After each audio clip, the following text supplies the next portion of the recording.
স্বাগত দীপ্ত সংবাদে, সাথে আছি আমি নুজহাত রাহনুমা। রাজধানী ঢাকায় তাপমাত্রা বেড়েছে, তবে কিছুটা কমেছে শীত। এতে দেশের বিভিন্ন এলাকায় শীতের তীব্রতা রয়েছে। শনিবার সকালে ঢাকার তাপমাত্রা 12.4 ডিগ্রি সেলসিয়াস থাকলেও আজ সকালে তাপমাত্রা 15.1। দিনের বেলা তাপমাত্রা সামান্য কমতে পারে বলে জানিয়েছে আবহাওয়া অফিস। এদিকে পঞ্চগড়ের উপর দিয়ে বয়ে যাচ্ছে মাঝারি ধরনের শৈত্যপ্রবাহ।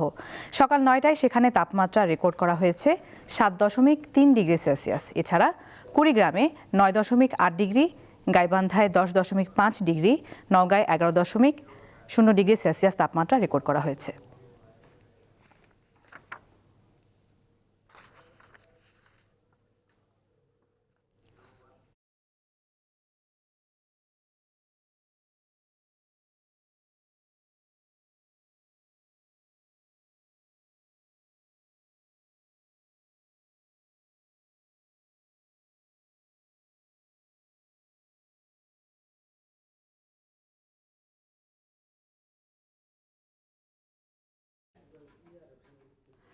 রাজধানীর পাশাপাশি সারা দেশেই এলপিজি সিলিন্ডারের তীব্র সংকট রয়েছে।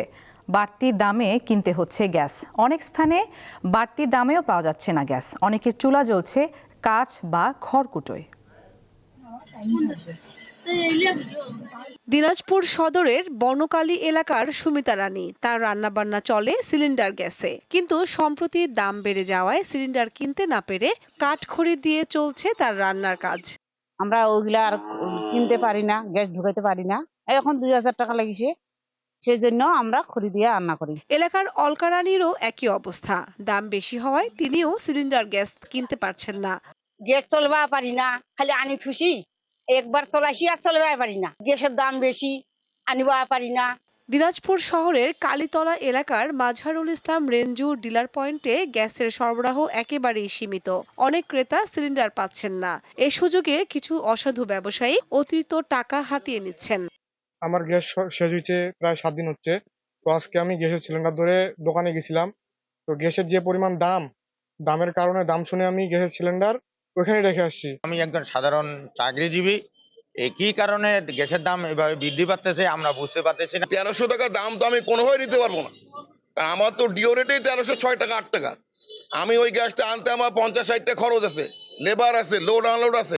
নারায়ণগঞ্জ মিলছে না গ্যাস, বেশিরভাগ জায়গায় সিলিন্ডার নেই। এই অবস্থায় বৈদ্যুতিক চুলা অথবা কাঠের চুলায় রান্নার কাজ সারছেন অনেকেই। 12 কেজির একটি সিলিন্ডার কিনতে গুনতে হচ্ছে 2000 থেকে 2500 টাকা পর্যন্ত। গ্যাসের বোতল আমরা টাকা দিয়েও পাইতাছি না, 1600, 1700, 1800, 2000 এমন দাম। গ্যাস পায় না, সিলিন্ডার গ্যাস পায় না, মানুষকে হাহাকার করতে আছে। গাজীপুরেও গত এক সপ্তাহে সিলিন্ডার গ্যাসের দাম বেড়েছে। খুচরা দোকানে প্রতিটি বিক্রি হচ্ছে 1500 থেকে 1800 টাকায়। কামরুন নাহার, দীপ্ত, বার্তা কক্ষ। দর্শক, গ্যাস সংকটের আরো খবর জানাতে নারায়ণগঞ্জ থেকে সরাসরি যোগ দিচ্ছেন সহকর্মী গৌতম সাহা। গৌতম, কদিন ধরেই তো গ্যাস সংকট চলছে, তো আজকের পরিস্থিতি কেমন দেখতে পাচ্ছেন, আমাদের বিস্তারিত জানান।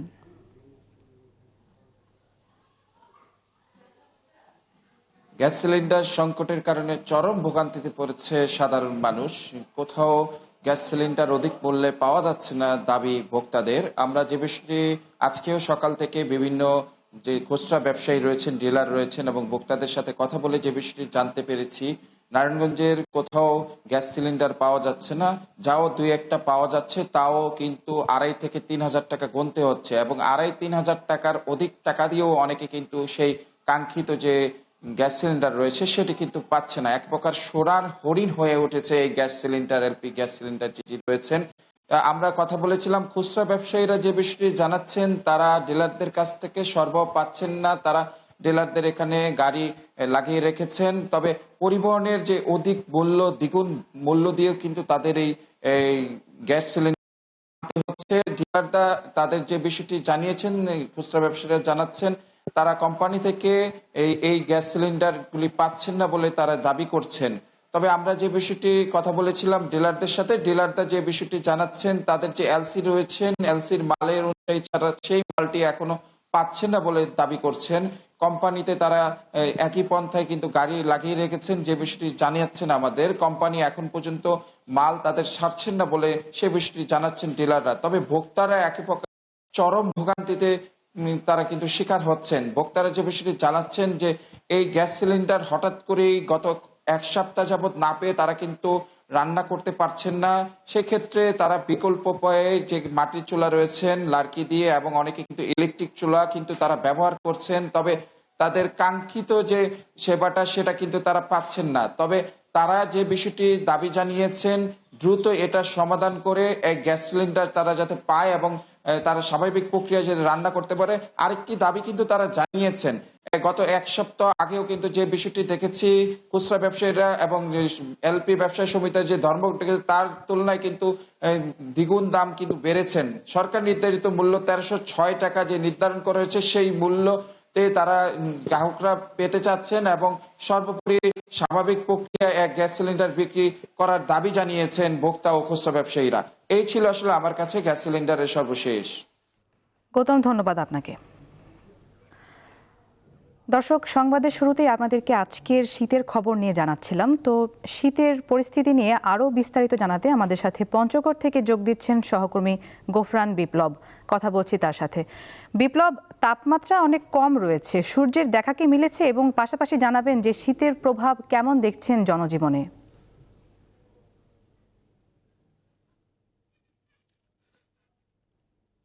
জি রেহনুমা, আসলে সর্ব উত্তরের জেলা পঞ্চগড়ে কিন্তু আসলে শীত প্রবণ এলাকা হিসেবে পরিচিত। গত 6 দিন ধরে কিন্তু এই অঞ্চলের উপর দিয়ে মৃদু থেকে মাঝারি শৈত্যপ্রবাহ প্রবাহিত হচ্ছে।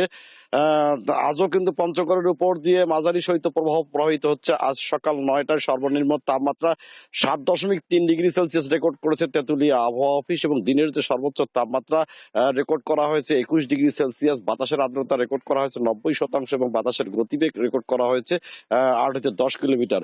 গতকাল এই তাপমাত্রা ছিল 8.3 ডিগ্রি সেলসিয়াস এবং দিনের যে সর্বোচ্চ তাপমাত্রা ছিল 20.7 ডিগ্রি সেলসিয়াস এবং বাতাসের আর্দ্রতা ছিল 99% এবং বাতাসের গতিবেগ ছিল 10 হতে 12 কিলোমিটার। আসলে মাঝারি শৈত্যপ্রবাহ এই অঞ্চলের উপর দিয়ে প্রবাহিত হলেও আজ কিন্তু আমরা সকাল থেকে ঝলমলে রোদের দেখা পেয়েছি। এই ঝলমলে রোদ কিন্তু আসলে জনজীবনের অনেকটাই স্বস্তি ফিরিয়ে এনেছে। তারপরেও কিন্তু বিকেল নাগাদ কিন্তু এই রোদের তীব্রতাটা মিলিয়ে যায়। সন্ধ্যা হতেই কিন্তু আবার ঘন কুয়াশা এবং উত্তরের যে হিমশীতল বাতাস, সেটা আসলে জনজীবনকে একবারে নাজেহাল করে রাখে। আর এইভাবেই কিন্তু আসলে চলছে পঞ্চগড়ের দৈনন্দিন মানুষের জীবনযাত্রা। এবং বিশেষ করে যারা শীতপ্রবণ এলাকায় মনে করো বিশেষ করে খেটে খাওয়া মানুষ যারা আছে, দিন মজুর আছে, তাদের আসলে কষ্টের ভোগান্তি থাকে না। এই ছিল আমার কাছে শীতের সর্বশেষ তথ্য। রেহনুমা। দর্শক, পঞ্চগড় থেকে শীতের খবর নিয়ে যুক্ত ছিলেন সহকর্মী গোফরান বিপ্লব। দেশে আর কোনো প্রতিহিংসা বা প্রতিশোধের রাজনীতি দেখতে চান না বিএনপির চেয়ারম্যান তারেক রহমান। গতকাল সংবাদ মাধ্যমের সম্পাদকদের সঙ্গে শুভেচ্ছা বিনিময় অনুষ্ঠানে তিনি কথা জানান। রাজনৈতিক মতপার্থক্য যাতে দেশকে বিভক্তির পথে ঠেলে না দেয় সেদিকে খেয়াল রাখার উপর গুরুত্ব আরোপ করেন তিনি। জাতীয় ঐক্য বজায় রাখা এখন সময়ের দাবি বলে মন্তব্য করেন তারেক রহমান। সদ্য দলের চেয়ারম্যানের দায়িত্ব নেয়া তারেক রহমান শনিবার সাংবাদিকদের সঙ্গে শুভেচ্ছা বিনিময় করেন। রাজধানীর গুলশানে একটি হোটেলে অনুষ্ঠানের শুরুতেই প্রত্যেক সাংবাদিকের সঙ্গে কুশল বিনিময় করেন তিনি। ত্রয়োদশ জাতীয় সংসদ নির্বাচনের ঠিক আগ মুহূর্তে এমন মতবিনিময়ের আয়োজন করেন তারেক রহমান। 17 বছর পর দেশে ফিরে বিগত 1.5 দশকের নিপীড়ন, গণমাধ্যমের স্বাধীনতা ও আসন্ন জাতীয় সংসদ নির্বাচন নিয়ে নানামুখী সংকটের কথাও শোনেন তারেক রহমান।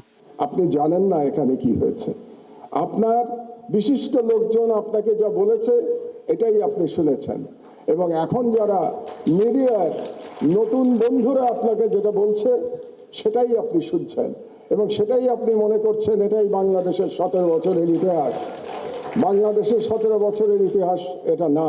আমাদের হাত পা বাঁধা হয়ে যাচ্ছে। মিডিয়া অফিসে যখন আগুন দেয়া হয়, সংবাদপত্র অফিসে যখন আগুন দেয়া হয়, তখন কিন্তু আমার ভাবতে কষ্ট লাগে যে আমরা জাহান্নামে আছি না বেহেশতে আছি। দেশের 70% মানুষ বিএনপিকে ভোট দিতে আগ্রহী, এই কথার মধ্যে সত্যতা আছে, কিন্তু এই আগ্রহটাকে ভোটে পরিণত করতে হবে এবং তারপরে ক্ষমতায় যেতে হবে। এই তো কথা। এই কথার মধ্যে কিন্তু পুলিশ বাহিনী চলে আসে। তাদেরকে যদি আপনারা নতুন নৈতিকতা, মূল্যবোধে আপনারা শিক্ষিত করতে পারেন, তারা কিন্তু প্রস্তুত আছে আপনার সাথে কথা বলার জন্য। আমরা গণতন্ত্র চাই, স্বাধীন সাংবাদিকতা চাই এবং সুশাসন চাই। প্রায় 30 মিনিটের বক্তব্যে দলের নতুন চেয়ারম্যান বলেন 5 আগস্টের আগে ফিরে যাওয়ার সুযোগ নেই। তাগিদ দেন গণতন্ত্র অব্যাহত রাখার।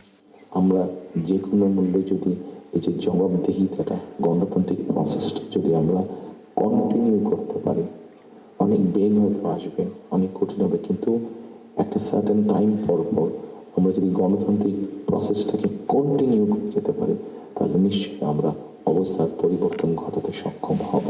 এ সময় নিজের ও বিএনপির পরিকল্পনার কিছু অংশ তুলে ধরেন তিনি। কোনো রাজনৈতিক দলের নেতা সদস্য কাউকে আমি আঘাত করতে চাইছি না। আমি আমার চিন্তাটা শুধু ওনাদের সামনে তুলে ধরতে চাইছি যে আসুন, মানুষের প্রতিদিনকার তার চিকিৎসা ব্যবস্থা কী হবে, তার কর্মসংস্থান কী হবে, তার পরিবারের সন্তানদের শিক্ষা ব্যবস্থা কী হবে, তার রাস্তায় বের হলে নিরাপদে সে ফিরে আসতে পারবে কিনা, এইরকম বিষয় যেগুলো আছে, এই বিষয়গুলো নিয়েও বোধহয় আমাদের আলোচনা আরো একটু বেশি হওয়া উচিত। দেশ পুনর্গঠনে গণমাধ্যম কর্মীরা দায়িত্বশীল ভূমিকা পালন করবে বলেও প্রত্যাশা করেছেন বিএনপি চেয়ারম্যান। করেছি এবং আপনারা যে কষ্ট করে অনুষ্ঠানে। রুবায়েত হাসান, দীপ্ত সংবাদ, ঢাকা। এবারে ইরান পরিস্থিতি। সরকার বিরোধী বিক্ষোভে অগ্নিগর্ভ ইরান। সরকারি হিসেবে এখন পর্যন্ত ৬২ জন নিহত হয়েছে। এর মধ্যে ৪৮ জন বিক্ষোভকারী ও ১৪ জন নিরাপত্তা বাহিনীর সদস্য। গ্রেপ্তার করা হয়েছে কয়েকশো জনকে। বিক্ষোভকারীদের বিরুদ্ধে আজ কঠোর হুঁশিয়ারি দিয়েছে ইরানের সেনাবাহিনী ও রেভলিউশনারি গার্ড। আন্দোলনকারীদের দমন নিপীড়ন বন্ধে তেহরানকে আবারও হুঁশিয়ারি দিয়েছেন যুক্তরাষ্ট্রের প্রেসিডেন্ট ডোনাল্ড ট্রাম্প। মুদ্রার দরপতন, দ্রব্যমূল্যের ঊর্ধ্বগতি ও অর্থনৈতিক দুরবস্থা নিয়ে ক্ষোভ থেকে ২৮ ডিসেম্বর তেহরানের ঐতিহাসিক গ্র্যান্ড বাজারে ধর্মঘটের ডাক দেয় ইরানের ব্যবসায়ীরা। তখন থেকেই শুরু হয় সরকার বিরোধী আন্দোলন। 2 সপ্তাহের মধ্যে দেশটির ৩১টি প্রদেশের ১০০টির বেশি শহরে দাবানলের মতো ছড়িয়ে পড়ে বিক্ষোভ। রাজপথে নেমে সরকার পতনের ডাক দিচ্ছে লাখো মানুষ। হামলা ও আগুন দেয়া হয়েছে সরকারি ভবন, থানা, রাষ্ট্রীয় টেলিভিশন, মেট্রো স্টেশন, এমনকি ব্যাংকেও। বিক্ষোভে ক্ষমতাচ্যুত শাহের ছেলে রেজা পাহেলভির সমর্থকরা অংশ নিচ্ছে। আন্দোলন দমনে কঠোর অবস্থানে সরকার। দেশ জুড়ে নামানো হয়েছে আইন শৃঙ্খলা রক্ষাকারী বাহিনীর হাজার হাজার সদস্য। পরিস্থিতি সামাল দিতে বন্ধ রাখা হয়েছে ইন্টারনেট।